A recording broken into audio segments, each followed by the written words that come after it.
since the last time that we were here together, I told you guys that Sarah posted about the first edits for ACOTAR 6 are done, or like the first draft of it is done. I think I know which way we're gonna do this, but when the book comes out, we're not gonna read it. And that's only because... And by we, do you mean you? By we, I mean you two. I knew it!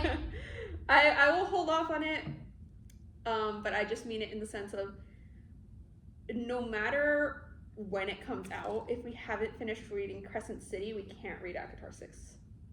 Okay. So there's two ways that we can go about this.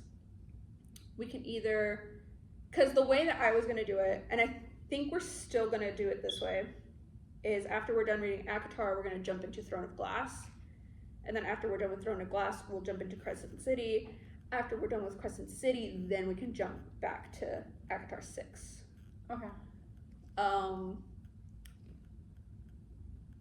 If we wanted to fast track it a little bit, we could theoretically do Crescent City first, ACOTAR 6, and then do Throne of Glass. But I've been told not to do that. Because there's something about Throne of Glass? There's something in Throne of Glass that we need to know for ACOTAR 6. So it just means that we're gonna, even when ACOTAR 6 comes out, we're not gonna read it right away. We'll have to wait until we're done. Buy it? Yeah, we can buy it. Can we stroke the cover? We can hold it. We can stroke it. Yeah. We can keep it up on our bookshelf and just be like, one day. Yeah. She's gonna take a day off work just to read it. No, that was for Fourth Wing. Oh, okay. So you're not gonna do this for ACOTAR 6? No, because I want to read. I haven't finished reading Crescent City either. Oh. I've only read the first Crescent City book. I need to read the other two. There are books that she hasn't read yet. There are. I haven't read any of. Well, I've read the first book of Throne of Glass, but I haven't read through the entire series. So with Throne of Glass also, I haven't read that one yet. I think it'd be smart for us not to fast track it, because if we miss things because we haven't watched or read Throne of Cities, then that might be a problem. Yeah. So we'll still keep it the same. We'll be doing ACOTAR, Throne of Glass, Crescent City, and then we'll go back into the new ACOTAR book. What do you think, Kenzie? I thought it was gonna burp, so. What do you guys think about the tithe? The what? The tithe. The shit with the siren. The part where like people have to walk into Tamlin's room and give him money. Oh yeah, I'm not like Tamlin. Yeah, I mean, Tamlin was good until she got too serious with him, and now he's annoying. Okay. now So he's there's a the little tithe. bitch. What do we think about Ianthe? The way that she's been. I still don't trust her. You don't trust her? I don't trust her. Yeah, I mean, She hasn't done anything since the wedding, but I do not trust her since the wedding. Okay. Do not do that shit to a bride. There's Lucian. How are we thinking about Lucian right now? I want to like Lucian, but Lucian's like Tamlin's little lapdog. I get that he works for him, but he's just rolled over. Yeah.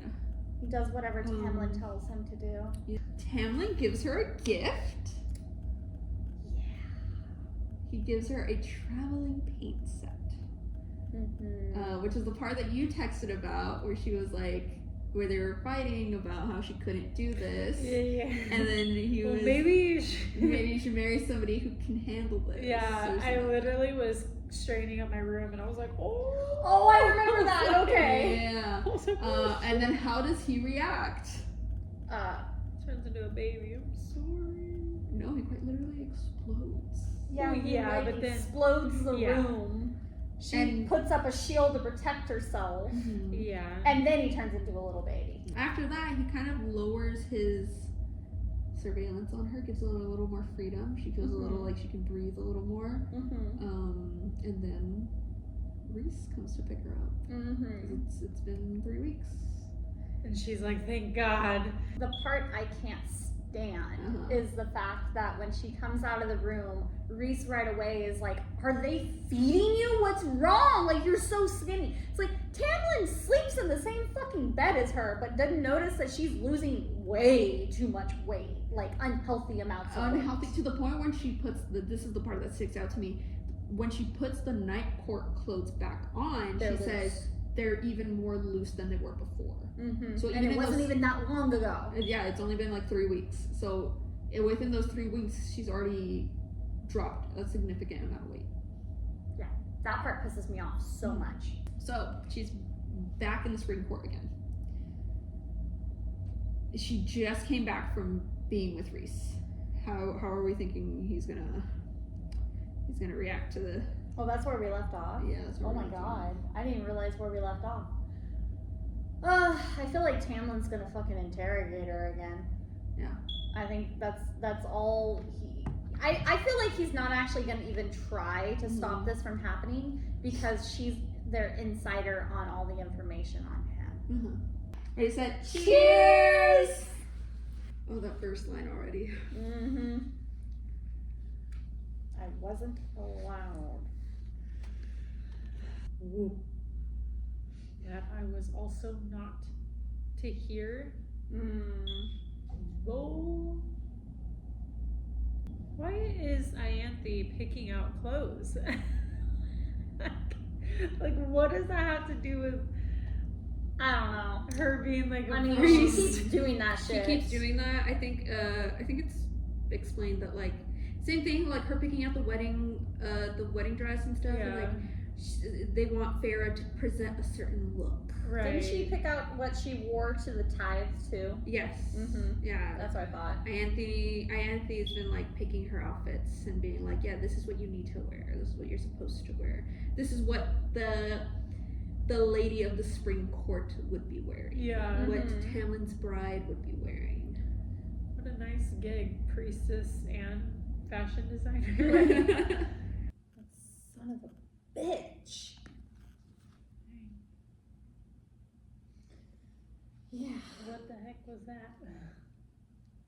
I don't know. But I almost got so angry, I almost started crying. Yeah. I got weird emotions.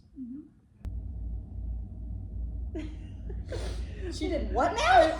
No, why did I swallowed and his head whipped toward me? I could just picture him being there like so excited, right? How sweet. Go ahead and freshen up if you Right. We have finished part 1 of the book. Your guys' little it almost sounded like what happened to that piece of plastic? Guys, she left Tamlin. He fucking locked her up in the house! Yeah, good for her. Oh. But this goes back to what I said in the first book. And I said that I'm not sold that they're both like madly in love with each other. The way, like, I just think that it worked out for Tamlin that he met a human. And like, yeah, he probably like admired the heck out of her, but like there's not true. And so like even what's It's happening. not like necessarily love. Yeah, it's just like he needed that to happen no matter what, and he got a great catch, but like I think Farrah did love Tamlin though. You do think that Farrah loves him? I think she did. I don't know if she does still. I was never sold. I was like, I don't know why she's risking her whole life for this guy. I never felt like they felt that deeply in love. I just think with her like life of like the way she lived, that was of course something so different, but I'm like, there's nothing about it that's like I love this guy. It's just more like all of a sudden she's losing herself for it. But yeah, I will never forgive him.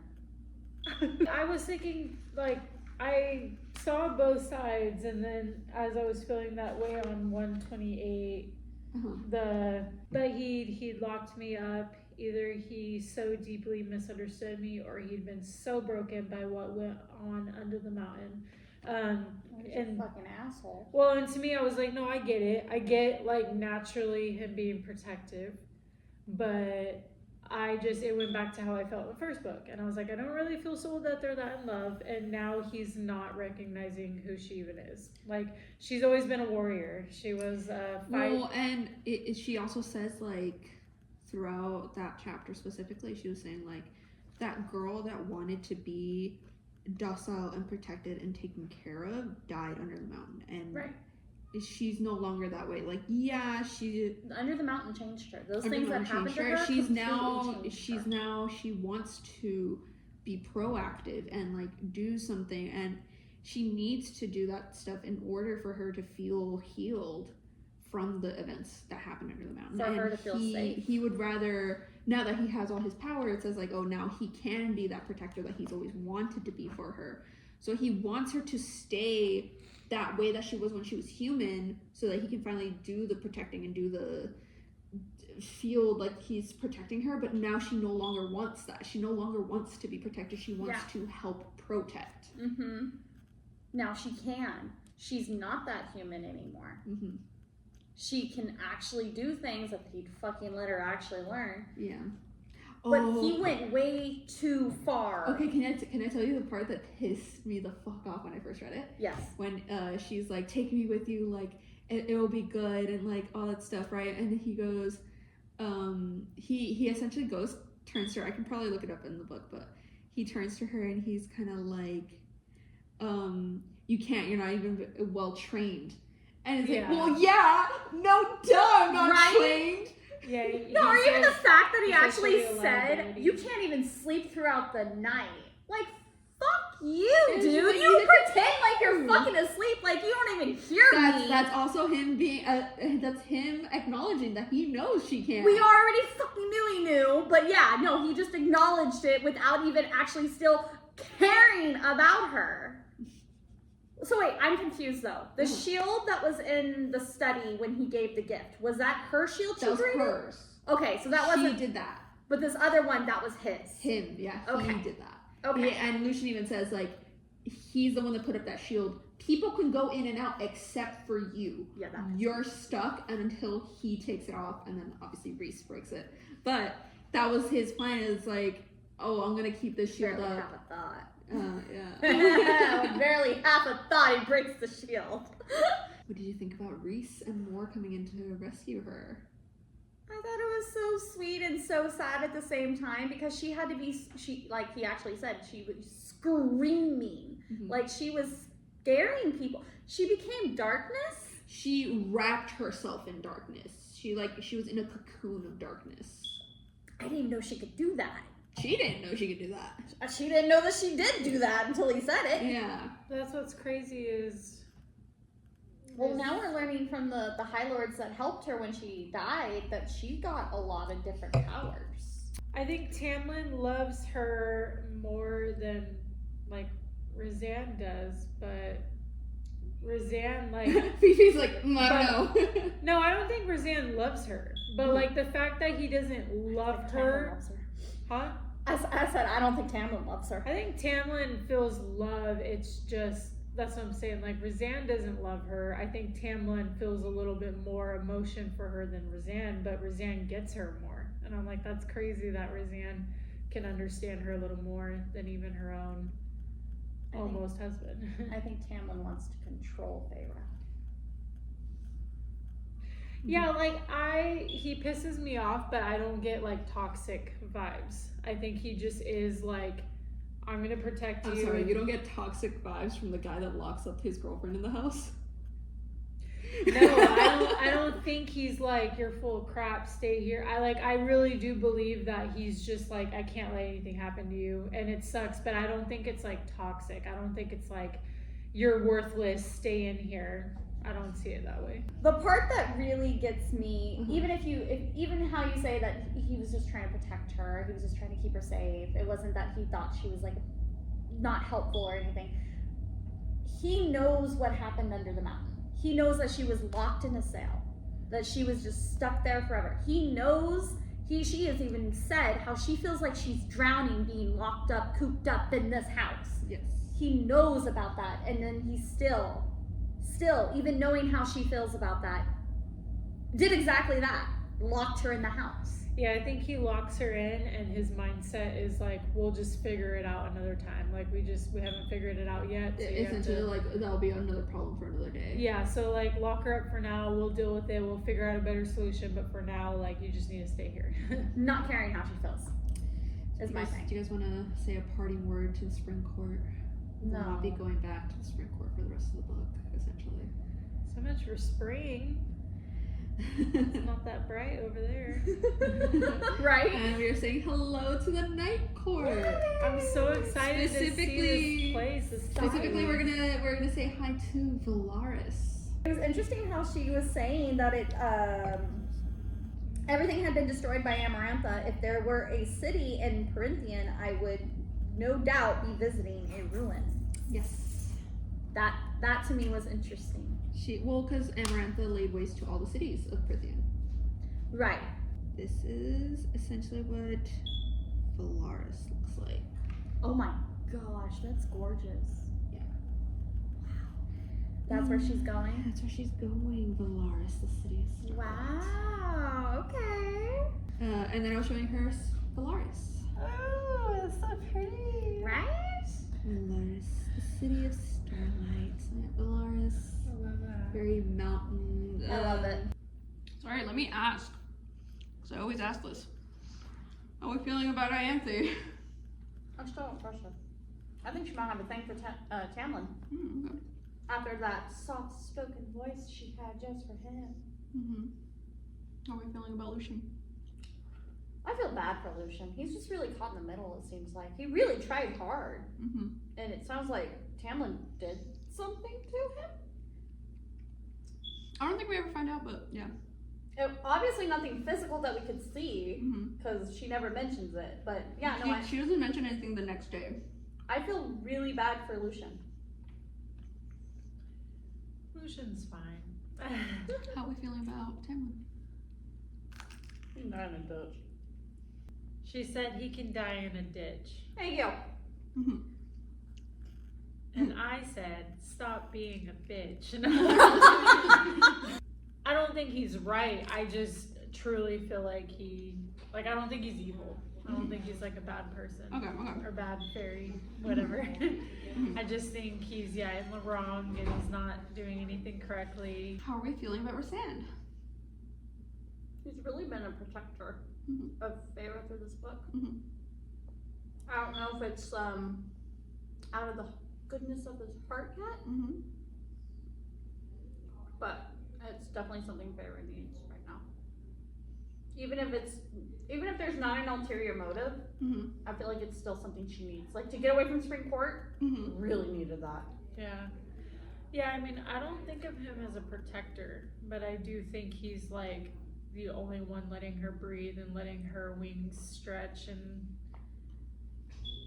like, again, I don't think he's in love with her, because that was something you asked earlier. I don't think there's any type of... I never asked if he was in love with her. Well, somehow it came up, but I was just saying, like, I don't think there's any strong emotions. Like, I just think he's like, like, be you. Do you think that because Rhys thinks that Feyre's going to be very important for the war, that's why he's more willing to be like, you need to be well for whatever's coming, so I'm going to give you what it is I believe you need in order to get you there? Yeah, I feel like that could be it. I feel like that could be the ulterior motive of getting her to be well. What I don't understand, well, no, never mind, because Tamlin doesn't believe this war is coming, apparently. I was gonna say, what I don't understand is why would Tamlin do the absolute opposite? This is just what I got from when I was reading it. For the very same reasons, they just have different methods. Rhys sees war is coming, and his instinct is, we need to prepare ourselves the best that we can. And he even said, like, I believe Feyre is in part of that. Like, she can be a very big, important asset or an ally. So it's best for her to be on our side and, like, help us in this war than anything else. Whereas I believe Tamlin comes from, I don't think war is coming, and if it is, I need to protect Feyre from it. I need to keep her as far away from it as possible. Yeah, you would think that no matter what, she would learn her powers. Even if he was leaning toward, like, I don't want you in the war. Like, you would just think, like, if you're gonna have powers, yeah, like, do the best. Because if worst case scenario happens, like, you can protect yourself. I don't want you to be in that position. But if something happens, someone breaks in, whatever, at least you know how to, like, protect yourself. So that's Exactly. More like a backup plan. Yeah. Maybe her determination is what helps her become very powerful toward the end of the book or series, but like right now I don't think she's that special. Okay. From what we've seen. Like there's nothing in this part of the book. You see that she's brave, but not necessarily that there's much. But I also think she's a little naive. Yeah. And I think he might see that too. And like, so I mean, it's just that much more people that are willing. She would be one of those that he probably sees like, oh, you're one of those that's actually willing to be on the front of the battlefield from what you did under the mountain. And we need people who are willing to be at the front so that we have some strong Just people willing at to the front. participate in this war. Yeah. Okay. Yeah. Okay, so I think we read 14, 15.